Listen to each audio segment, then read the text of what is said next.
El inicio de la Primera Guerra Carlista lo podemos considerar como una crónica de una guerra anunciada. El 29 de marzo de 1830, Fernando VII publicó la Pragmática Sanción.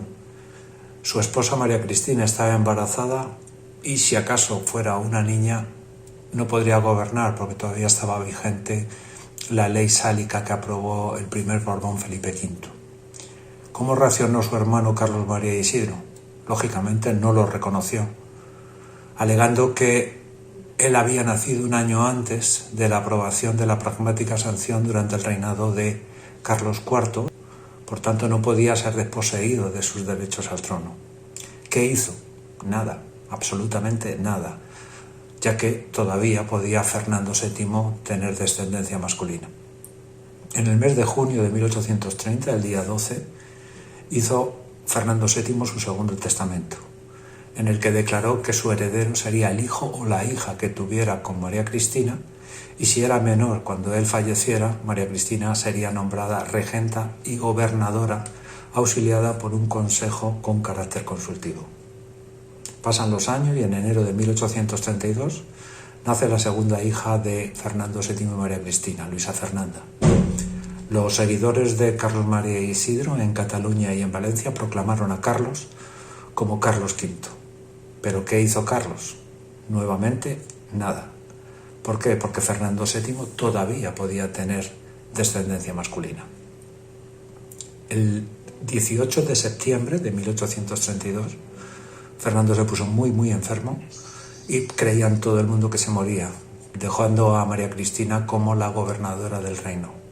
Las presiones a las que fue sometida hizo que ella derogara la Pragmática Sanción, según ella, para evitar una guerra civil. Pero meses después, el 31 de diciembre, Fernando VII se recuperó, anuló la derogación de la Pragmática Sanción y destituyó a todos los partidarios de Carlos María Isidro. Estos se organizaron, formaron una junta liderada por la esposa de Carlos y su cuñada. La presión que estaban sometiendo los seguidores de Carlos hizo que Fernando VII expulsara de España a Carlos, a su hermano, y a toda su familia, que fueron exiliados a Portugal el 16 de marzo de 1833. 3 meses después, el 30 de junio, las Cortes juran a Isabel como la heredera. Es la primera vez que Carlos reacciona. Carlos se negó a reconocer a su sobrina Isabel como la heredera y se proclamó por primera vez como rey de España.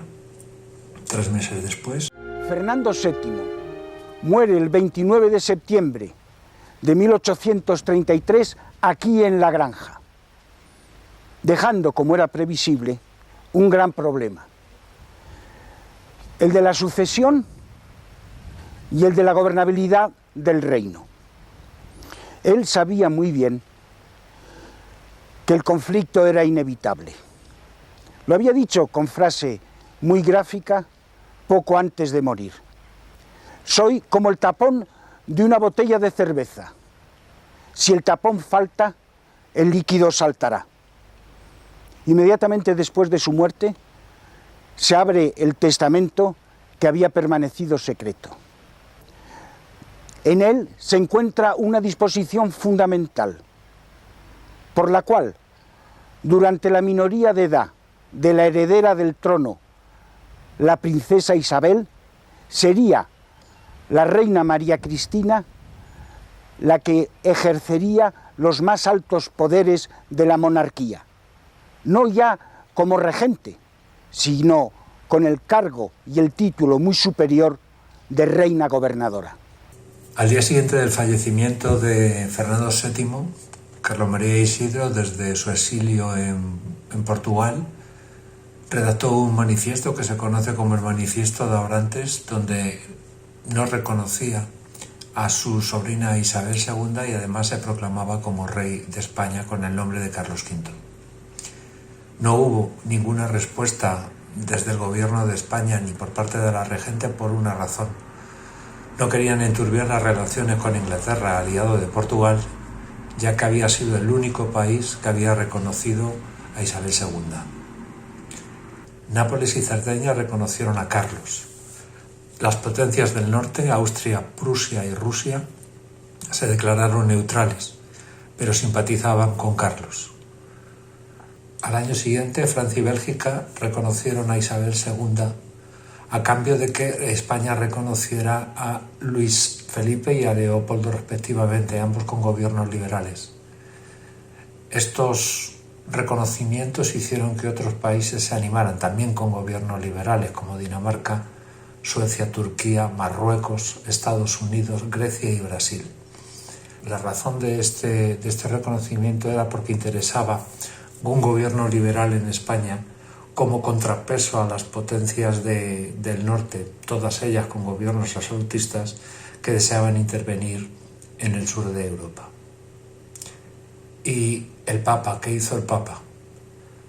Roma, con su Papa Gregorio XVI, no reconoció a Isabel II, ya que el Vaticano dependía mucho de las potencias del norte, sobre todo de Austria, ya que garantizaba la defensa de Roma ante los posibles ataques y sublevaciones de los estados italianos. Además, por otra parte, los carlistas habían declarado católicos integristas, por tanto mucho más obedientes a la voluntad del Papa. Hubo un suceso que hizo que el gobierno de España y la Santa Sede rompieran relaciones.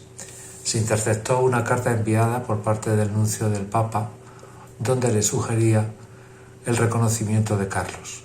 La respuesta del gobierno español fue inmediata. Negaron las acreditaciones al nuncio y se retiró al embajador español de Roma. De hecho, el Papa no reconoció a Isabel II hasta el año 1847. Carlos, que no reconoce a su sobrina Isabel como nueva reina, se autoproclama rey y se subleva. Sus partidarios, llamados los carlistas, se levantan con él. Comienza así la primera guerra carlista que desgarrará al país durante los siguientes 7 años.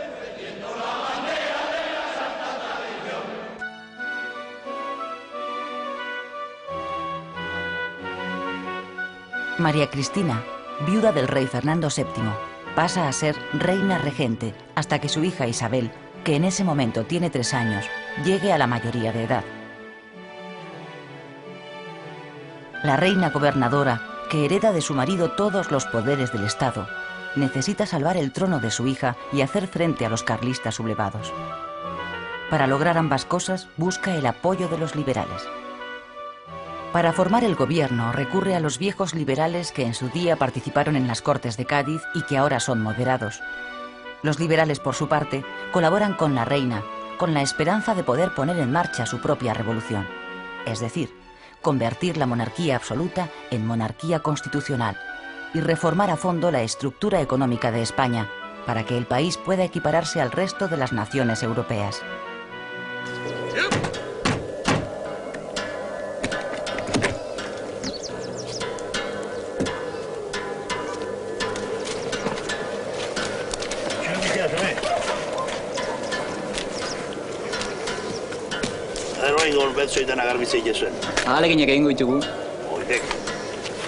Jose!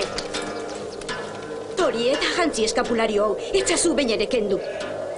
Baletatik libratuko zaituta. Con el pretexto del pleito sucesorio, se enfrentan en el campo de batalla 2 visiones de España, 2 formas de entender el Estado, el gobierno y la sociedad. En un bando, pugna por imponerse la idea de la monarquía tradicional, representada por el infante Don Carlos, respaldado por la intransigencia religiosa del clero rural y de los campesinos de Cataluña, Aragón, Valencia, Navarra y las provincias vascongadas. A la batalla, a la lucha.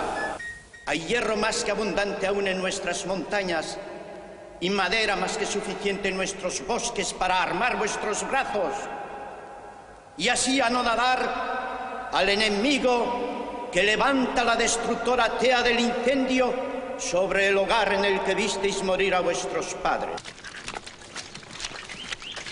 ¡Fusiles en ristre! ¡Vamos! ¡Vamos! En el otro bando se alza la idea de la España liberal, heredera de la Ilustración y las Cortes de Cádiz, que cuenta con el aparato del Estado, con el apoyo del ejército regular, con el entusiasmo de la burguesía y con el favor de la nobleza. ¡A por esos bastardos! ¡Vamos!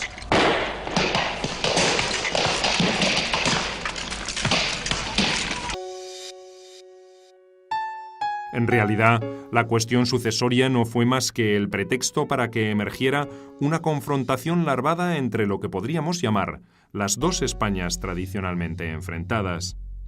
Se trataba de un choque de modelos de sociedad. En realidad, ni Isabel se identificó nunca rigurosamente con el liberalismo, ni Carlos María con el integrismo ideológico, más allá de un nivel puramente simbólico. No obstante, don Carlos, por su manera de pensar, se hallaba muy próximo al antiguo régimen en sus ideas acerca de las funciones del Estado, la economía y la política. Los puntos clave que generaban en ciertos sectores de la sociedad sus preferencias por el antiguo régimen fueron, en primer término, la Iglesia católica, vinculada al trono del antiguo régimen. En segundo lugar, la forma colectiva de propiedad, que se encontraba en conflicto con el régimen de propiedad individual capitalista del liberalismo. Y finalmente, la política impositiva, puesto que en el antiguo régimen las clases privilegiadas no pagaban impuestos.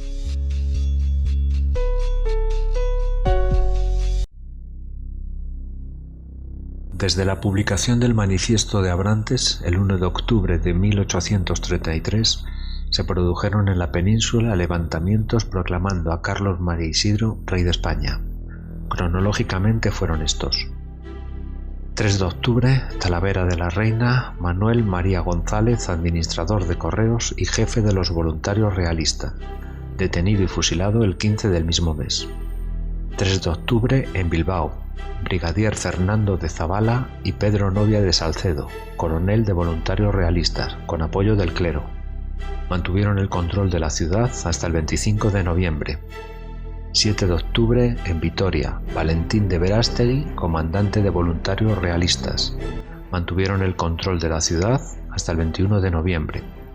7 de octubre, en Tricio, La Rioja, el general Santos Ladrón de Cegama, una semana después, fue apresado y fusilado por la espalda por traidor. 7 de octubre, en Salvatierra, José Ignacio Duranga y Bruno Villarreal.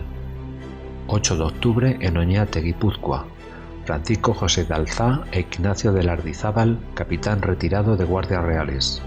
8 de octubre, en el sur de Navarra, el comandante realista Francisco Iturralde, y en la zona pirenaica, el coronel Francisco Benito Eraso. Ambos derrotados huyeron a Francia. 10 de octubre, en Burgos y Soria, Jerónimo Merino, Ignacio Alonso Cuevillas y Basilio Antonio García Velasco, dispersados por el ejército isabelino. Algunos huyeron a Portugal y otros se reunieron en La Rioja para marchar a Navarra. No lo lograron. 11 de noviembre, en Morella, Castellón, el coronel Carlos Victoria y el barón de Herbés constituyeron una junta integrada por muchos curas y frailes. El 10 de diciembre huyeron en desbandada ante el ejército cristino. El barón de Herbés fue detenido en el País Vasco cuando iba a reunirse con Carlos María Isidro y ejecutado el 12 de enero de 1834. En noviembre se sublevaron en Aragón diversas partidas. Eran grupos reñidos entre sí, apenas tenían armas y carecían de dinero. Estos grupos no fueron importantes hasta ser coordinados por Ramón Cabrera. En noviembre, en Almagro, Ciudad Real, se levantaron los comandantes de caballería Vicente y Francisco Rugero, conocidos por el alias Palillos, los cuales formaron una cuadrilla de hasta 1000 hombres, que luchó hasta el final del conflicto. En Cataluña hubo levantamientos liderados por el clero, casi todos en la montaña de Tarragona. Hay noticias de más de 50 partidas de bandoleros, de entre 300 guerrilleros las grandes y una cincuentena las pequeñas. Siempre carecieron de recursos suficientes como para levantar y sostener un ejército, y sus acciones no pasaron del nivel del bandolerismo a la busca de recursos. El conflicto afecta desde los primeros momentos a todas las regiones españolas, con numerosas insurrecciones y combates.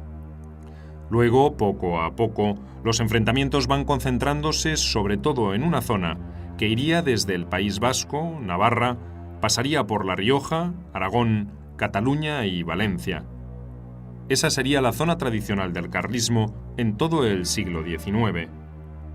Viejos problemas locales entre comunidades vecinas se mezclaron con la guerra civil, lo mismo que antiguos conflictos como, por ejemplo, el tema foral en el País Vasco. La insurrección carlista se ve desde el primer momento favorecida por la falta de decisión de los partidarios de la regente María Cristina, llamados los cristinos, mucho más atentos a las reformas políticas que a acabar con el alzamiento ultraconservador.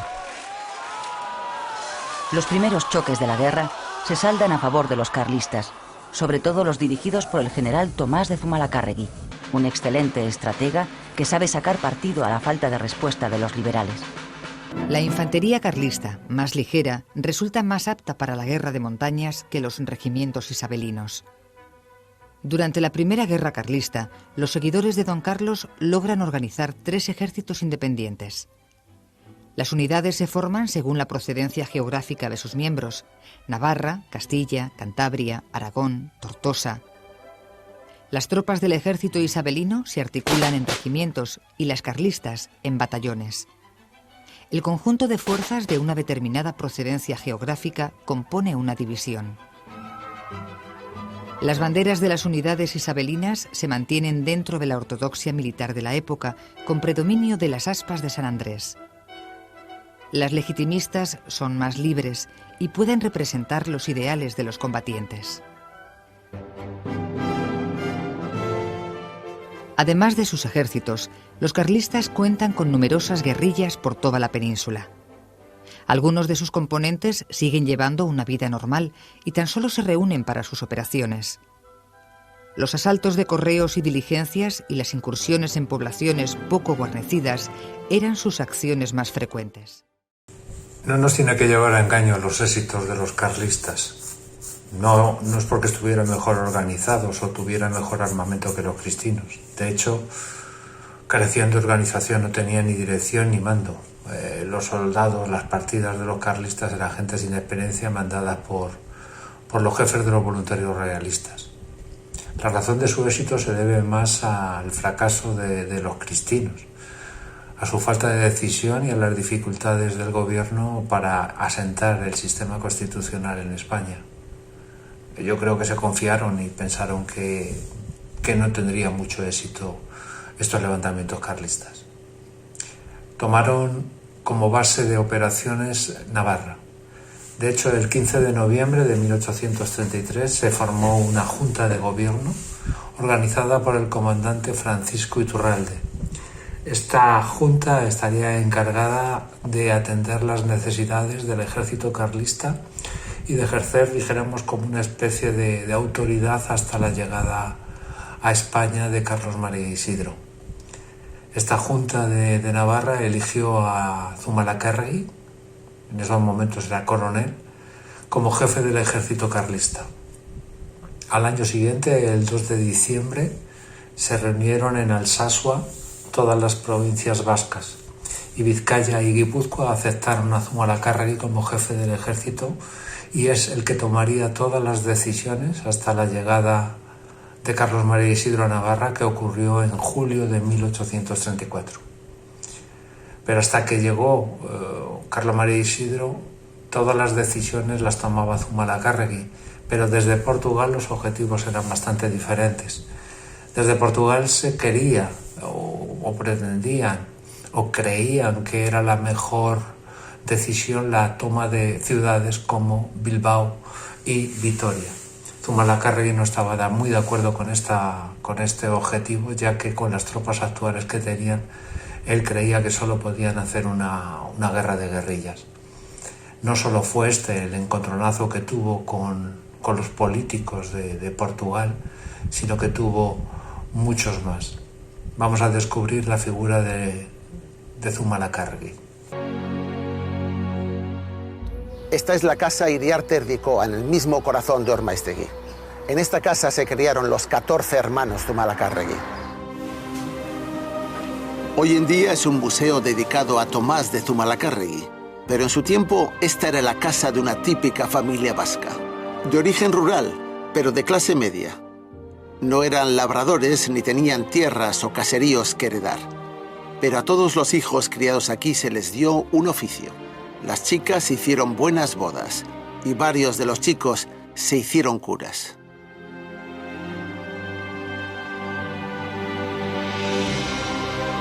En cambio, el mayor y el pequeño, Miguel y Tomás, se dedicaron a la política. Sin duda la vivieron de forma muy distinta, pero ambos fueron figuras claves de su tiempo para la historia de Baskonia. Pero su padre quería que estudiara leyes, como él, y que fuera notario o abogado.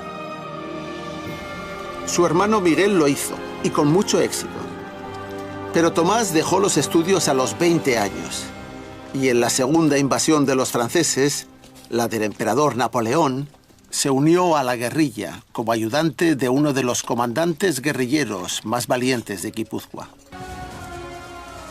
Se dedicaban a asaltar correos franceses y a entorpecer las comunicaciones del ejército de Napoleón, golpeando y ocultándose rápidamente. Así nació el término guerrilla. Se cree que Tomás pudo participar en primera línea en alguna de estas operaciones, pero nada hacía sospechar que más tarde sería un líder militar legendario. Lo que sabemos es que gracias a su formación como escribano, en sus comienzos, más que un soldado, era un buen secretario de campo. Y de ahí viene la pregunta que se hacen tantos historiadores. ¿Cómo pudo llegar a convertirse en el genial caudillo militar que sería después, capaz de derrotar a tantos generales que habían sido sus jefes? Al acabar la guerra contra los franceses, se había quedado integrado en el ejército regular español.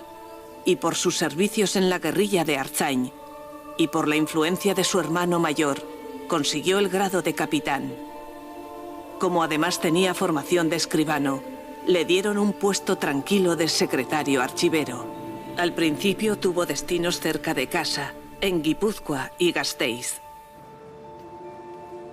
Pero cuando se casó con Pancracia Ollo, hija del que fue su tutor en la notaría de Pamplona, de la que estaba enamorado desde entonces, pidió el traslado a la capital de Navarra.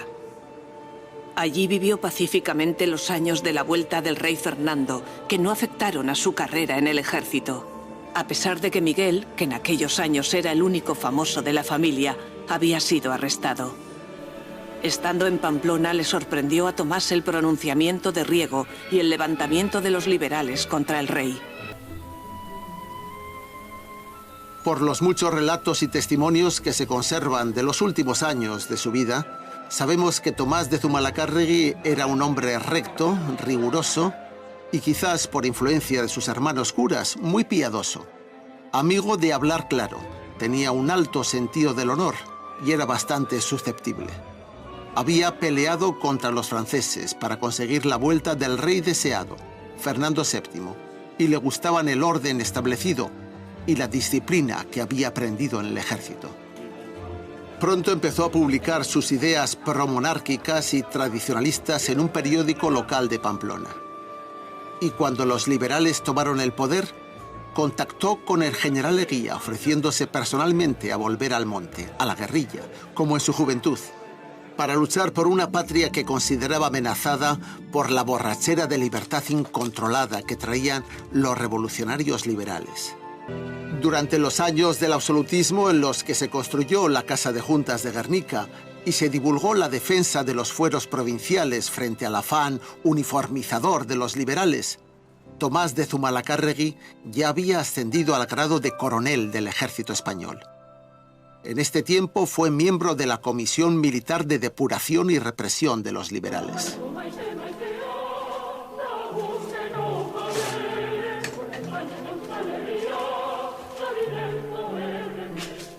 En aquellos años, mi tío Tomás anduvo por varios destinos de España, en donde fueron naciendo sus primeras hijas. Desde hacía meses, los absolutistas estaban preparados para reaccionar con un golpe de Estado e imponer a Carlos en el trono si se consumaba la sucesión en la pequeña Isabel II. Al principio, Tomás de Zumalacárregui no pudo participar en esta sublevación porque le tenían muy vigilado en Pamplona. Se había radicalizado tanto que el gobierno no le dejaba ni siquiera comprar un caballo por miedo a que saliera corriendo, como de hecho hizo a la primera oportunidad, y se uniera a la rebelión. Los sublevados a favor de don Carlos estaban aleccionados por el clero y dirigidos por un entonces casi desconocido Tomás de Zumalacárregui, que inesperadamente se reencarnó en un gran genio militar. Él se encargó de Navarra, sobre todo de la frontera occidental en los límites de Álava y Guipúzcoa. Su campo de operaciones favorito fueron las Amézcoas y la Sacana. Allí jugó al gato y al ratón con algunos de los mejores generales del ejército español, varios de los cuales habían sido sus maestros. Sorprendió a todos porque de una tropa heterogénea de aldeanos desarrapados consiguió hacer un ejército eficaz. Es entonces cuando los fieles voluntarios navarros que formaban su guardia personal le empezaron a llamar cariñosamente el tío Tomás, y cuando consiguió que todos se juramentasen para morir por la patria y por el rey don Carlos.